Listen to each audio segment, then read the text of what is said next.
Hi சொந்தங்களே, எப்படி இருக்கீங்க? ஸோ இன்றைக்கி என்ன பார்க்க போகிறோம் அப்படின்னு பார்த்தீங்கன்னா, நேற்று ஓஎம்பி அதாவது office of management and budget இதில் வந்து ஒரு என்ட்ரி வந்து மென்ஷன் பண்ணியிருக்காங்க. அது என்ன அப்படின்னு பார்த்தீங்கன்னா, போன வருஷம் அதாவது ஆகஸ்ட் மாதம் போல் என்ன பண்ணியிருந்தாங்கன்னா, இந்த F1 ஸ்டூடெண்ட்ஸ் இருக்காங்க இல்லையா, இந்த F1 ஸ்டூடெண்ட்ஸ்க்கு பார்த்தீங்கன்னா நமக்கு இந்த H1Bயில் இருக்கிற மாதிரி இல்லை H4ல் இருக்கிற மாதிரி அந்த I-94 டேட்டில் வந்து ஒரு பர்டிகுலர் டேட் இருக்காது. அவங்களுக்கு வந்து D/S அப்படின்னு இருக்கும். அதை இப்போ என்ன பண்ணுறாங்கன்னா, ஒரு பர்டிகுலர் டேட் இருக்கிற மாதிரி அந்த F1 ஸ்டூடெண்ட் இங்கே வந்து இருக்கிற அந்த டைம் பீரியட் அவங்க வந்து கேப் பண்ண போகிறாங்க அப்படின்ட்டு ஒரு ப்ரப்போசல் வந்து அப்போ ரிலீஸ் பண்ணியிருந்தாங்க. ஏன்னா அது பப்ளிக் கமெண்ட்டுக்கும் வந்து ஓப்பனாக இருந்துச்சு.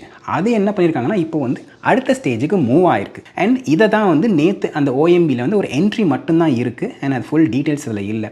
ஸோ இது என்ன, இதில் என்ன வந்து சேஞ்ச் பண்ண போகிறாங்க பாசிபிலிட்டி, அண்ட் இந்த மாதிரி வந்தால் F1 ஸ்டூடெண்ட்டுக்கு என்னெல்லாம் பாதிப்பு இருக்கும் அப்படின்ற பற்றி இந்த வீடியோவில் ஃபுல்லாக பார்க்கலாம்.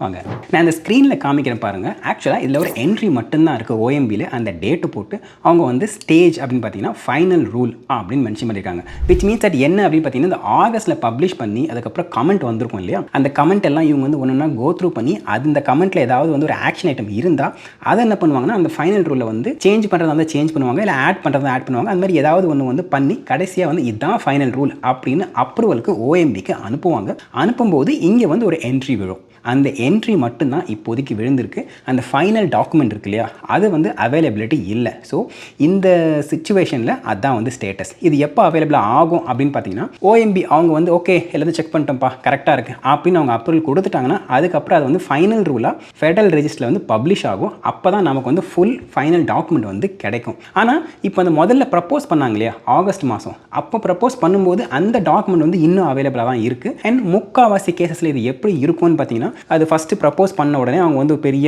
List of rules and regulations போட்டிருப்பாங்க. அதுக்கப்புறம் இங்கே இருக்க மக்களும் சரி, அங்கே இருக்க ஆர்கனைசேஷனும் சரி, யூனிவர்சிட்டியும் சரி, அவங்க என்ன பண்ணுவாங்கன்னா போயிட்டு இல்லை இதெல்லாம் வந்து தப்பு, நீங்கள் மாற்றாதீங்க, இதுக்கு இந்த மாதிரிலாம் பிரச்சனை வரதுக்கு வாய்ப்பு இருக்குது அப்படின்னு அவங்க வந்து ஒரு பெரிய கமெண்ட் போடுவாங்க. அந்த கமெண்ட்டை வந்து டிஹெச்எஸ் வந்து ஃபுல்லாக பார்த்துட்டு ஓகே இந்த பாயிண்ட் நம்ம மிஸ் பண்ணிட்டோமே, இதை வந்து அந்த ரூலில் மாற்றிக்கலாம் அப்படின்னும், இல்லை இந்த கமெண்ட் வந்து சரி கிடையாது, இதை அவங்க வந்து தப்பாக புரிஞ்சுக்கிட்டாங்க அப்படின்னு அதுக்கு ஒரு எக்ஸ்ப்ளனேஷன் கொடுத்து அவங்க எல்லாத்தையும் வந்து சால்வ் பண்ணணும். இது வந்து ஆக்சுவலாக ரூல். அந்த மாதிரி சால்வ் பண்ணதுக்கப்புறம் அந்த ஃபைனல் டாக்குமெண்ட் இருக்கும் இல்லையா, அதை வந்து மாடிஃபிகேஷன் இருக்கும். அண்ட் முக்கால்வாசி கேஸில் பார்த்தீங்கன்னா வந்து ஒரு 10 to 20% சேஞ்சஸ் இருந்தாலே பெரிய விஷயம். அப்படி இல்லைனா ஒரு சில கேஸில் அது அப்படியே தான் இருக்கும். அந்த கமெண்ட் எல்லாமே வந்து இல்லை நீங்கள் தப்பாக புரிஞ்சுக்கிட்டீங்கன்ட்டு அவங்க ரெஸ்பாண்ட் மட்டும் பண்ணிவிட்டு அப்படியே வந்து விட்டுருவாங்க. ஸோ இது எந்த ஸ்டேஜில் இருக்குன்ட்டு நம்ம ஃபைனல் டாக்குமெண்ட் வந்ததுக்கு அப்புறம் தான் தெரியும். அதனால் இந்த ஒரு பாயிண்ட் நான் வந்து கிளாரிஃபை பண்ணிக்க விரும்புகிறேன். இது ஆக்சுவலாக F1 ஸ்டூடெண்ட்ஸ்க்கு மட்டும் இல்லை, F1, F2, J1, J2 and I category, இந்த கேட்டகரி விசாஸ் எல்லாமே இது வந்து அப்ளிகபிள் ஆகும் அப்படிங்கிற மாதிரி மென்ஷன் பண்ணியிருக்காங்க. சரி, இப்போ இந்த ஆகஸ்ட் மாதம் வந்த அந்த ரூலில் என்ன மென்ஷன் பண்ணியிருந்தாங்க அப்படின்னு பார்த்தீங்கன்னா, பாயிண்ட் நம்பர் 1, இதுக்கு முன்னாடி வந்து I-94 டேட்டில் வந்து D/S அப்படின்னு இருக்கும். அதாவது அந்த ப்ரோக்ராம் எது வரைக்கும் வேலிடாக இருக்கோ, ஆக்டிவாக இருக்கோ, அது வரைக்கும் F1 ஸ்டூடெண்ட்ஸ் வந்து ஸ்டேட்டஸ் வந்து வேலிடாக இருக்கும். அது எப்படி மாற்ற போகிறாங்கன்னா, I-20 எண்ட் டேட் இருக்கு இல்லையா, அந்த டேட் அப்படி இல்லைன்னா 4 years, இது ரெண்டுத்தில் எது வந்து ஷார்ட்டராக இருக்கோ அந்த டேட்டு தான் அங்கே வந்து மென்ஷன் பண்ண போகிறாங்க அப்படின்ற மாதிரி அந்த ப்ரப்போசலில் வந்து இருக்குது. ஸோ இது வந்து சிக்னிஃபிகண்ட்டான ஒரு சேஞ்சை வந்து கொண்டு வரும். ஏன்னா இதுக்கு முன்னாடி பார்த்தீங்கன்னா அது வந்து நீங்கள் அந்த ஆஸ் லாங் அஸ் அந்த நீங்கள் யூனிவர்சிட்டியில் வந்து ஆக்டிவாக இருக்கிற வரைக்கும், அந்த ப்ரோக்ராம் ஆக்டிவாக இருக்கிற வரைக்கும் உங்களை வந்து இங்கே ஸ்டேட்டஸ் இருக்கும். ஆனால் இதுக்கப்புறம் அந்த மாதிரி இருக்க போகிறதில்ல. இதுக்கப்புறம் ஃபியூச்சரில் இங்கே வரக்கூடிய பசங்களை ஒரு வாட்டிக்கு 2 வாட்டி யோசிக்க வைக்கும் அப்படிங்கிறது இங்கே இருக்க இண்டஸ்ட்ரி எக்ஸ்பர்ட்டோட ஒரு கருத்தாக இருக்குது. அண்ட் பாயிண்ட் நம்பர் 2, ஓகே ஒரு சில கேசஸில் பார்த்தீங்கன்னா இந்த PhD ப்ரோக்ராம்லாம் இருக்கு இல்லையா, அதெல்லாம் வந்து 4 years வந்து அவங்களால முடிக்க முடியாது. ஸோ அந்த மாதிரி வந்து இல்லை மற்ற கேசஸ்லையும் ஒருவேளை எக்ஸ்டென்ஷன் போகிற மாதிரி இருந்துச்சு அப்படின்னா என்ன பண்ணணும்னு பார்த்தீங்கன்னா, அவங்க வந்து I-539 அதை வந்து ஃபைல் பண்ணி எக்ஸ்டென்ஷன் அப்ளை பண்ணிக்கலாம் அப்படிங்கிற மாதிரி மென்ஷன் பண்ணியிருக்காங்க. ஸோ இதுவும் வந்து இதுக்கப்புறம் இந்த H1B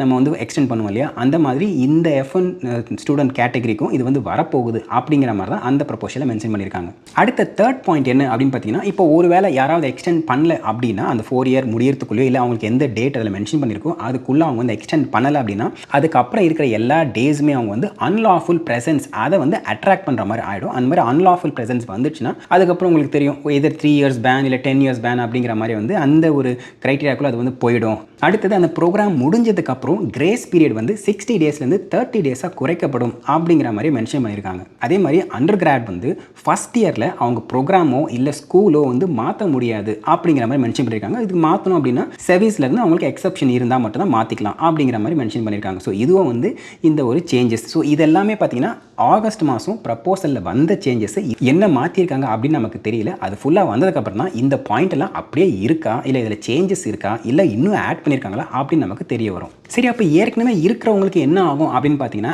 ஆக்சுவலாக இந்த ப்ரப்போசல் ரூலில் அது வந்து ஒரு கன்சர்னாக ரைஸ் பண்ணியிருக்காங்களே தவிர, இது ஃபைனலாக அந்த ரூல் வந்ததுக்கப்புறம் தான் ஏற்கனவே இருக்கிறவங்களுக்கு இது ஸ்டேட்டஸ் மாறுமா, இல்லை இதுக்கப்புறமா ஏதாவது இந்த ஃபால்லேருந்து 2026 ஃபால்லேருந்து ஸ்டார்ட் ஆகிற ப்ரோக்ராமுக்கு மட்டும் தான் அப்படின்னு அப்டேட் பண்ணியிருக்காங்களா அப்படின்ட்டு அந்த ரூல் வந்ததுக்கப்புறம் தான் தெரியும். இப்போதைக்கு அந்த பர்டிகுலர் இன்ஃபர்மேஷன் நம்மக்கிட்ட இல்லை. ஸோ இந்த ஒரு ரூல்னால இந்த F1 ஸ்டூடெண்ட் அந்த ஒரு ப்ரோக்ராமோட டைனமிக்கே வந்து கம்ப்ளீட்டாக சேஞ்ச் பண்ணிட்டாங்க அப்படின்னு தான் நான் வந்து சொல்லுவேன். ஏன்னா இதுக்கப்புறம் பார்த்தீங்கன்னா இந்த எக்ஸ்டென்ஷன் அப்ளை பண்ணணும் அப்படின்ற மாதிரி ரூல் இருக்கு இல்லையா, இதுக்கப்புறம் இப்போ H1B எக்ஸ்டென்ஷனே நம்ம பார்க்குறோம். சில பேருக்கு அப்ரூவ் ஆகும், சில பேருக்கு அப்ரூவ் ஆகாது, டிலே ஆகும், அதுக்கப்புறம் வந்து ப்ரீமியம் ப்ராசஸிங் போடணும். ஸோ இதெல்லாம் பார்த்தீங்கன்னா H1Bலே இல்லை அதுக்கு மற்ற வீசா கேட்டகரி இருக்கிற ஒரு சின்ன டென்ஷன் அப்படின்னு சொல்லலாம். இப்போ அது ஸ்டூடெண்ட் வீசா கேட்டகரிக்கும் வரப்போகுது அப்படிங்கிறது என்னோட கருத்து. ஏன்னா USCIS கிட்ட நீங்கள் வந்து ஒரு எக்ஸ்டென்ஷன் அப்ளை பண்ண போகிறீங்க அப்படின்னா அதுக்குன்னு ஒரு பேப்பருக்கு ஒரு ஒர்க் இருக்கும். அதுக்கப்புறம் அந்த நேரத்தில் அவங்க ஏதாவது செக் பண்ணலாம், பேக்ரவுண்ட் வெரிஃபிகேஷன் அது இதுன்னு டிலே ஆகலாம். ஸோ இப்போ ஏற்கனவே ஸ்டூடெண்ட் இங்கே இருக்கிறவங்களுக்கு அவங்களுக்குன்னே இருக்கிற ஒரு ஸ்ட்ரெஸ் இருக்குது. அதுக்கு மேலே திருப்பி இந்த எக்ஸ்டென்ஷன் ப்ராசஸ் இது எல்லாமே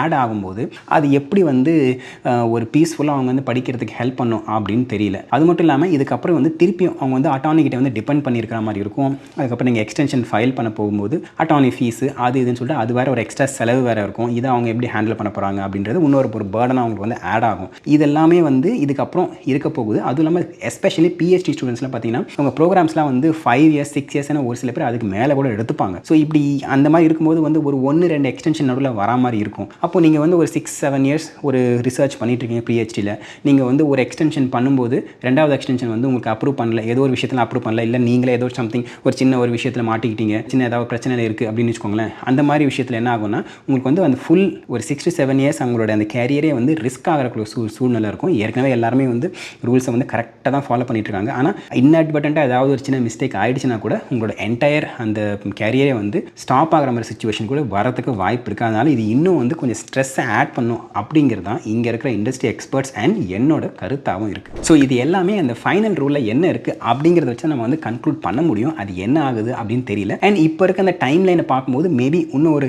இல்லை 2 மாதம்க்குள்ளே இது வந்து வந்துடும் அப்படின்னு எதிர்பார்க்கப்படுது. இல்லை மேபி வந்து ஃபால்லேருந்து அப்ளிகபிள் ஆகும் அப்படிங்கிற மாதிரி கூட சொல்கிறதுக்கு வாய்ப்பு இருக்குது. அதனால் அது வந்ததுக்கப்புறம் என்ன ஏது அப்படின்னு பார்க்கலாம். அண்ட் இந்த விஷயத்தை பற்றி நீங்கள் என்ன நினைக்கிறீங்க? மேபி நான் சொன்ன இந்த பாயிண்ட்ஸை வந்து இல்லை ப்ரோ நீங்கள் ஏதாவது 1-2 பாயிண்ட்ஸ் மிஸ் பண்ணிட்டீங்க, இந்த மாதிரி ஒரு ஆங்கிள் வந்து அவங்களுக்கு மிஸ் பண்ணலாம், இல்லை இந்த மாதிரி ஒரு விஷயம் அவங்களுக்கு வந்து ஒரு ஸ்ட்ரெஸ்ஸாக ஆட் பண்ணலாம் அப்படின்னு உங்களுக்கு ஏதாவது பாயிண்ட்ஸ் இருந்துச்சுன்னா தாராளமாக அதே வந்து கமெண்ட் செக்ஷன் சொல்லுங்கள், தெரிஞ்சுக்கலாம். அண்ட் இதே மாதிரி இன்னொரு வீடியோவில் சந்திக்கிறேன். அது வரைக்கும் thank you, take care, bye bye. And சொந்தம் தொடர சப்ஸ்கிரைப்.